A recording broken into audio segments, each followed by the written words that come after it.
Antes de la pausa, Pilar dejaba la mesa servida de alguna manera porque en el marco del conflicto que se está dando en la educación y las ocupaciones que se vienen realizando ya desde hace varias semanas, Secundaria en los últimos días básicamente prohibió ocupar los centros de estudio. Para hablar a propósito de la ilegalidad o no de este mecanismo de lucha, estamos con José Pablo García, que es integrante de la Asociación Uruguaya de Laboralistas y miembro del Instituto de Derecho del Trabajo y la Seguridad Social. José, gracias por estar con nosotros. Buen día. Muchas gracias por invitarnos. ¿Son ilegales o no?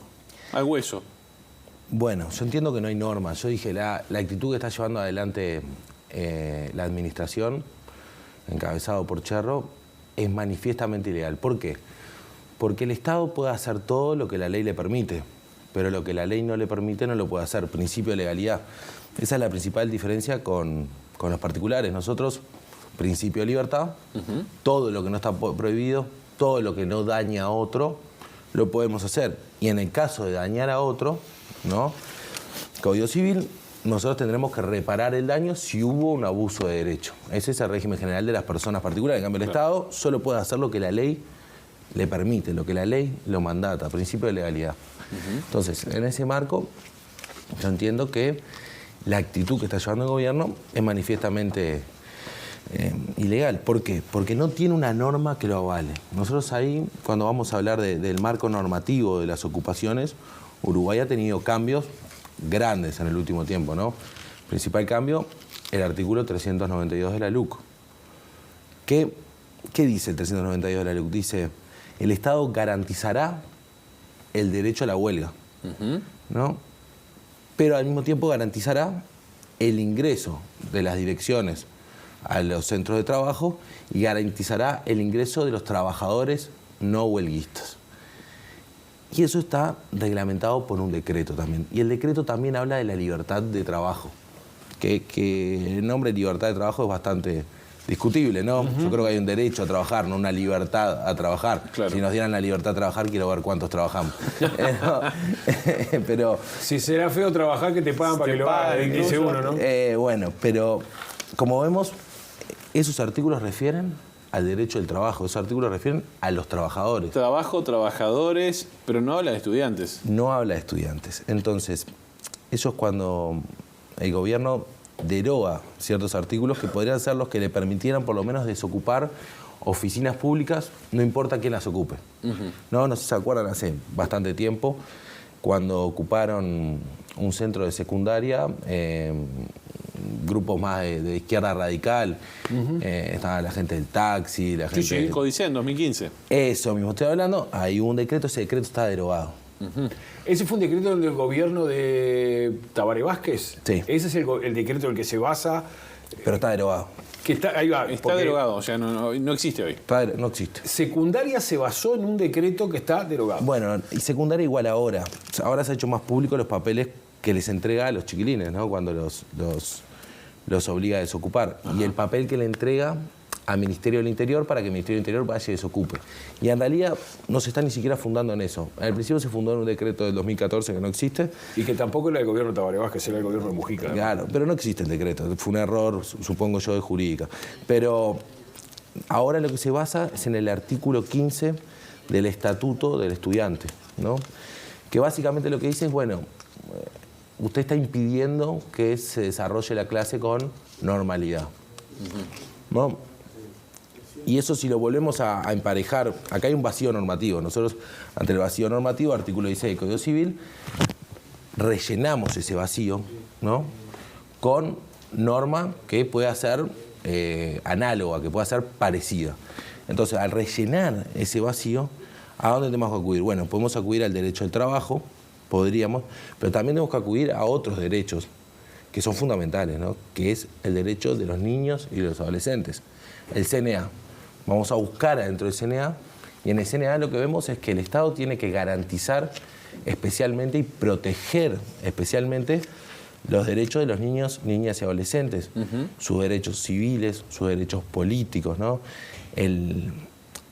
Aclaramos que el CNA es el Código de la Niñez y la Adolescencia. Entonces, la persona humana va adquiriendo con el tiempo progresivamente capacidades. Antes se decía, bueno, uno cumple 18 y es un hombre, y antes usa pantalón corto, ¿no? Eso quedó superado totalmente y se va diciendo que va adquiriendo paulatinamente derechos.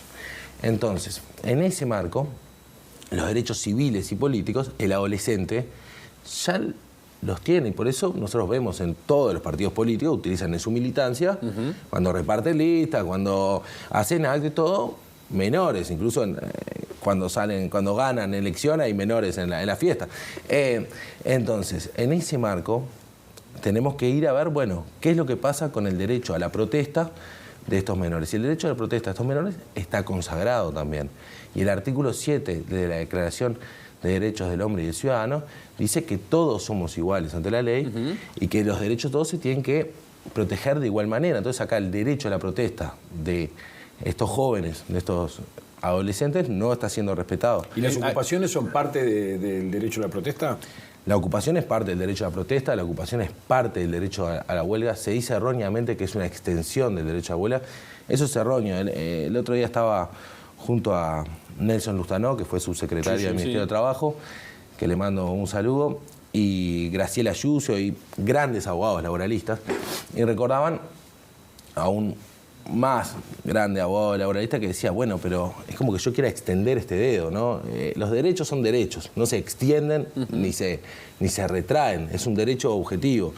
Lo que sí puede haber es que es una manifestación del derecho a la huelga, es una manifestación del derecho a la protesta, es una forma de protesta, es una forma de huelga. Bien. Los estados pueden permitirla o no, y eso depende de lo que hayan firmado internacionalmente. Uruguay es partícipe del Pacto de San José de Costa Rica, del Protocolo de San Salvador, que ambos permiten el derecho a la huelga y la ocupación. Entonces, tratando de rellenar este vacío que hay, nosotros nos pusimos a buscar, la gente de Aula nos pusimos a buscar casos iguales, dijimos, esto debe estar pasando en otro lado. Entonces, primer normativa que vamos a ver, un país al que le copiamos mucha normativa, que compramos mucha normativa de ellos, España, ¿no? Y en España, los estudiantes tienen el derecho a la huelga y tienen el derecho a la ocupación. Busquen fácilmente en su celular estudiantes, huelga, ocupación, derechos, y van a ver que le van a aparecer 500 páginas españolas. Claro. Porque está súper trabajado. ¿Qué hizo España? Como le molestaba al gobierno que ocuparan indiscriminadamente, les creó un protocolo de ocupación. Tiene que haber, sí o sí, un sindicato constituido.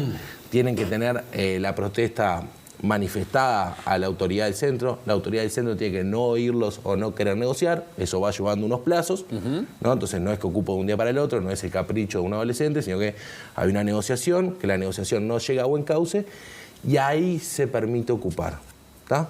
Entonces, esa parece ser una buena forma la que le resolvió España. Y le pide una votación secreta donde pide una minoría, una pequeña minoría de estudiantes que estén de acuerdo en hacer la ocupación como para legitimarla, que no sea gente de afuera, que no sea... ¿no? Que bien, haya... los que están ahí, está. Y en Uruguay, en realidad, en las ocupaciones que hemos visto, por ejemplo, en el Dámaso, por eso las autoridades dicen acá hay 2 o 3 liceos que son los que ocupan. En el Dámaso hubo más de 600 adhesiones en una de las asambleas, en otro hubo más de 800. O sea, estamos hablando de la inmensa mayoría de los estudiantes que está viendo que hay ciertos elementos que no permiten dar la clase. Y entonces ahí se cae el argumento de Cherro, porque si tengo elementos que no me permiten tener clase, el artículo 15 del Estatuto del Estudiante no se aplica, porque el Estatuto 15 del Estatuto del Estudiante lo que implica es eso, que yo no estoy permitiendo dar la clase, pero la clase ya no puede ser dada porque faltan condiciones edilicias, alimenticias, claro, de calidad de la educación, o de que hay una reforma al corto plazo y no me están escuchando, ¿no? Y ahí vamos a otro punto, el derecho a negociar. ¿Quién no se está dando hoy? Todos tenemos derecho a negociar. Es un derecho humano fundamental, pero es tan viejo que viene de la época de los piratas. Los piratas, bueno, venía un barco pirata, estaba enfrente del galeón español, y si el galeón español decía yo quiero parley, yo quiero parlamentar, era un derecho, se deponían las armas, barquito, iban uno a cada lado y hablaban, y estaban obligadas las dos partes, y el que no diera ese derecho estaba haciendo una violación a los códigos de mar. Entonces estamos hablando de un derecho muy viejos en situaciones... Y a los piratas que se supone que eran unos delincuentes. Claro. Y te respetaban el derecho a parlear ahí. Pero sí, un segundo, Chelo, para no irnos de tema. Entonces, hoy, con esto que nos estás contando, se están violando los derechos de los estudiantes que, intentan o buscan ocupar. Sí. Eso es lo que queda claro. Eso queda claro. Ahora, llegan las autoridades, se presentan en un centro de estudio, por ahí los chiquilines no saben qué hacer.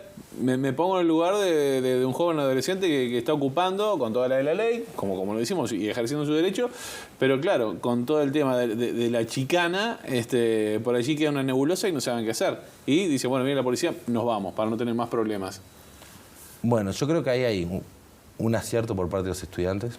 Decir, bueno, nos vamos, no queremos problemas, ¿no? Me parece una actitud sumamente madura. Estos chiquilines que están al frente de los gremios creo que tendrán que estar hoy acá sentados hablando con ustedes porque han estado. Demuestra una madurez enorme y una muy buena estrategia. Pero por el otro lado, las autoridades están haciendo la violencia más grande que hay para mí, que la violencia más grande, como profesor que soy de la Universidad de la República, es jugar con la ignorancia del otro, ¿no? Es esa vieja historia de Barranca Abajo donde a Don Zoilo le hacen firmar los papeles y se queda sin la casa, ¿no? Es aquella visión del abogado como el carancho que va y le roba derechos al que no sabe leer y escribir. Sí. Y bueno, Cherro es profesional, Cherro es profesor de literatura, además tiene un gran manejo de las comunicaciones, entonces sabe, yo creo que tiene una jurídica atrás, que por algo no han logrado fundamentar las resoluciones en una ley o un decreto, que hay que recordar que la huelga solo puede ser limitada por ley, ¿no? La Constitución lo plantea. Entonces, ahí creo que hay una violencia muy grande. Ya no es solo la violencia de no negociar, la violencia de no reconocer a este gremio estudiantil, porque no lo está reconociendo, no le permitís el derecho a la huelga, no lo llamás a negociar, no es parte de una reforma educativa, no lo estás reconociendo. No le permitís la segunda pata de esa mesa, no le permitís la huelga y tampoco le permitís la negociación colectiva. ¿Qué va a hacer?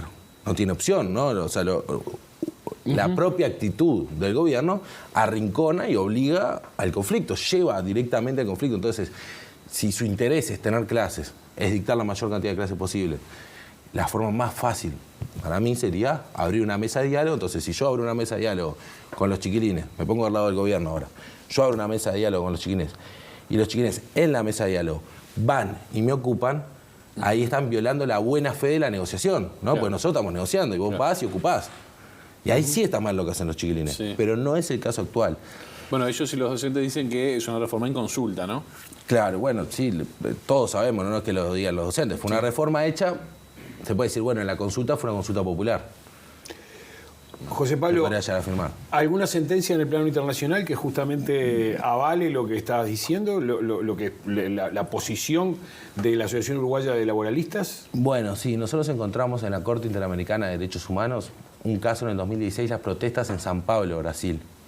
Brasil reprimió las protestas en centros estudiantiles. Y miren lo que dice, perdón que les voy a leer. Está muy bien. Pero miren lo que dice, ¿no? En el caso de las tomas y ocupaciones de escuelas como una forma por la que los estudiantes hacen conocer a las autoridades estatales sus críticas, demandas y reivindicaciones, la Comisión ha destacado que las ocupaciones de escuela constituyen formas legítimas del derecho a la protesta social, particularmente en contextos en que los niños, niñas y adolescentes no disponen de otros canales para hacer conocer sus reclamos respecto de las políticas que lo afectan. Más claro imposible. Esto es la Corte Interamericana de Derechos Humanos, que quede claro eso, ¿no? Claro, y Uruguay es firmante del pacto, entonces yo lo planteé en una etapa primaria, creo cuando conversé con ustedes, 8 de la mañana por Zoom. Tempranito en MB Noticias. Bien, ahí yo planteé, bueno, acá el tema no es solo un tema de huelga, es un tema de los derechos humanos fundamentales, el derecho a la protesta. Nosotros hay derechos que son muy antiguos en la sociedad, ¿no? Que son previos incluso a la Revolución Francesa, que por ejemplo es el derecho de resistencia al tirano. Estoy diciendo que haya un tirano ahora, pero de ese derecho surge el derecho a la protesta social, a la protesta pacífica. Y miren lo que dice.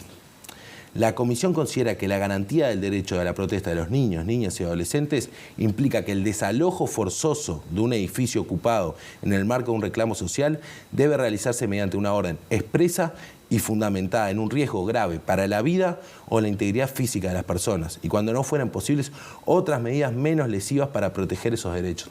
Es clarísimo. Entonces, el fundamento que usa el gobierno diciendo que hay otros estudiantes que quieren estudiar no es válido para la Corte Interamericana. La Corte Interamericana pide que haya un riesgo a la vida, pero sigue. El deber especial de protección que tiene el Estado en relación a este grupo, fíjese, a los niños y adolescentes, que yo decía, tiene un deber especial de protección. Sí. A este grupo impone el diálogo y la negociación como método prioritario y predominante de actuación de los agentes estatales. Aun cuando las autoridades tomen de forma legal y legítima la decisión de desalojar un edificio, la orden de desalojo debe ser comunicada y explicada de manera clara, de forma de permitir la comprensión y el cumplimiento por parte de los estudiantes.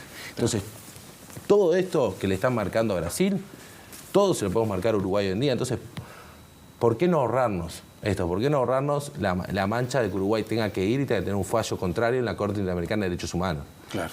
¿No? Claro. Incluso una acción de amparo a nivel nacional, porque capaz que antes nosotros decíamos por una acción de amparo nos falta cumplir. La acción de amparo pide ciertos requisitos un poco más fuertes que otros juicios, pero nos faltaba cumplir, bueno, tener un antecedente fuerte. Ahora el antecedente lo tenemos. Brasil, 2016, un antecedente cercano.